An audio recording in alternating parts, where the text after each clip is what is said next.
This video involves a lot of yapping, but for the people who still would like to listen, hello, I am Maru, a freelance video editor working for channels that mudan handles like The Connor Dog, Iron Mouse, Onigiri, Premiere 2, and more. And I also sometimes design thumbnails for these channels. So here's the story of how I managed to work with mudan, and we have to go back all the way to pre-pandemic.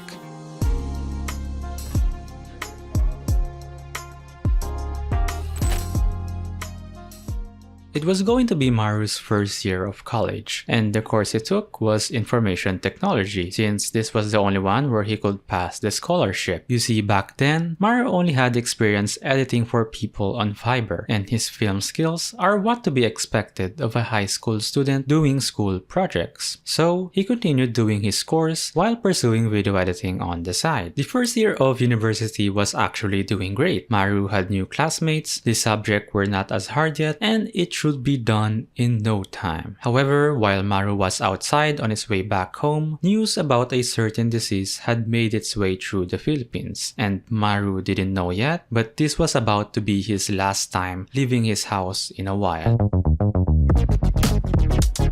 Bored during the lockdown, Maru saw a random playlist video on YouTube and decided that he can also make one. So every now and then, Maru made playlists, and slowly after posting a few videos, his playlist got picked up by the YouTube algorithm. Over the course of the lockdown, Maru kept posting playlists during his free time. However, the itch to edit videos again isn't being satisfied. You see, for the longest time, Maru had dreamt of editing videos for big YouTubers. He had submitted his non-existent portfolio countless times and kept wondering why he wasn't getting accepted. So after thinking he had a good idea this time around, he started editing videos again, but this time targeting Twitch streamers as his potential client. And the most popular game during that time was Among Us. During this golden era of Among Us, Maru saw a lot of talented video editors, and he would like to jump in as well on this goldmine. However, Maru missed one thing, and that was he still wasn't that good enough, or rather, he was a nobody. So after countless emails sent, zero has responded.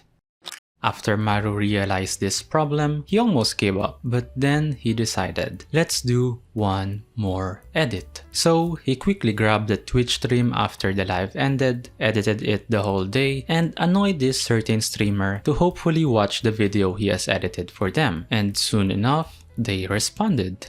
It was great, they liked his effort, and though they didn't have any plans yet of starting a YouTube channel, Maru got a trial of what it feels like working with a client who had experience working for big YouTubers. After learning a lot from this encounter, Maru decided to take things more seriously as he was approaching his final year of college. If this video editing plan doesn't work, he will have no choice but to work as a corporate slave. Because of this immense pressure, he gave everything he got on editing videos. Over the course of months, Maru made original videos to build his portfolio. One after another, he learned through his mistakes and started improving his skills. Though the channel didn't get picked up by the YouTube algorithm, probably because the quality wasn't still up there, Maru now had a bigger portfolio to show to clients. There were only a few months left until graduation time, so Maru searched every day hoping to find his next client. After a few weeks, only a few have responded, but sadly again, he didn't get accepted. Realizing that everything might just be really a dream, he was almost ready to pack his bags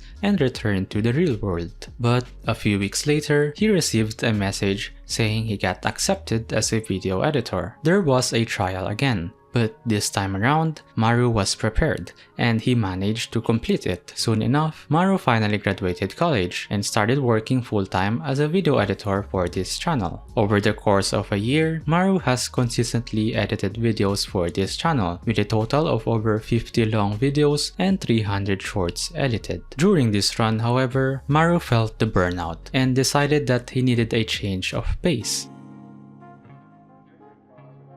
You see, he still didn't forget his dream about editing for big YouTubers, and one of them was Trash Taste. The young Maru back then was a day one supporter of The Boys, watching each episode weekly even though he didn't have the money to support them on Patreon. So now, he thought that his portfolio was decent enough to even be considered replying to, and there was only one person who Maru needed to convince. That is the myth and the machine behind the success of Trash Taste. Mudan. So, Maru went to write the best letter he could possibly put and sent it to Mudan.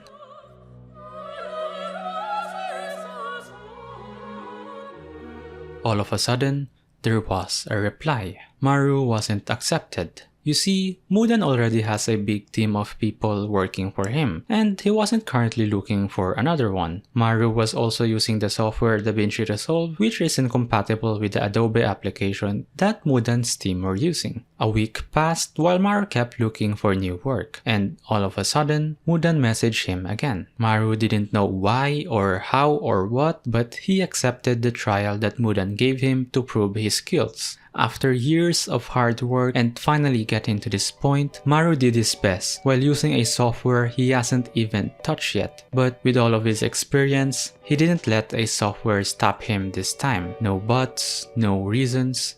He just worked his ass off to prove his worth. And that is how I managed to work with Mudan up until this day.